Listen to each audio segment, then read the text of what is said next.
டேண்ட்ரஃப்ஸ்க்கு பெஸ்ட்டான 6 ஷாம்பூஸ் சொல்கிறேன், வீடியோவை சேவ் பண்ணி வச்சுக்கோங்க. ஃபர்ஸ்ட் டேண்ட்ரஃப் ஷாம்பூஸை எப்படி யூஸ் பண்ணணும்னு தெரிஞ்சுக்கோங்க.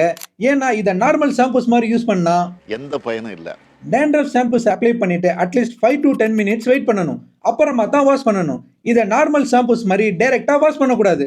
டேண்ட்ரஃப் ஷாம்பூஸை வீக்லி 2 டைம்ஸ் மட்டும்தான் யூஸ் பண்ணணும். அதுக்கு மேல யூஸ் பண்ணக்கூடாது. ரொம்ப முக்கியமா டேண்ட்ரஃப் ஷாம்பூஸ் யூஸ் பண்றவங்க வெயில்ல போறப்ப கண்டிப்பா ஹேரை கவர் பண்ணிட்டு தான் போகணும். இல்லைன்னா ஸ்கேல்ப் டேமேஜ் ஆயிடும். ஸோ டேண்ட்ரஃப் ஃபிளாக்ஸும் இன்னும் அதிகமாயிடும். இப்போ டேண்ட்ரஃப்க்கு அந்த பெஸ்ட்டான 6 ஷாம்பூஸ் என்னென்னு பார்க்கலாமா? First zinc pyrithione, second salicylic acid, third coal tar shampoos, fourth ketoconazole, fifth selenium sulphide, sixth sulphur. இந்த 6ல் ஏதாவது ஒன்று சூஸ் பண்ணி யூஸ் பண்ணுங்க.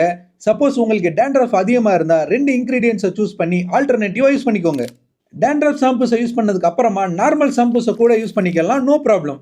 மோஸ்ட்லி டேண்ட்ரஃப் ஷாம்பூஸ் ட்ரீட்மெண்ட்லேயே சரியாயிடும். சப்போஸ் சரியாகலைன்னா டெர்மட்டாலஜிஸ்ட்டை கன்சல்ட் பண்ணிருங்க. இன்ஃபர்மேஷன் யூஸ்ஃபுல்லாக இருந்தால் வீடியோ ஷேர் பண்ணுங்க. And thank you for your big support.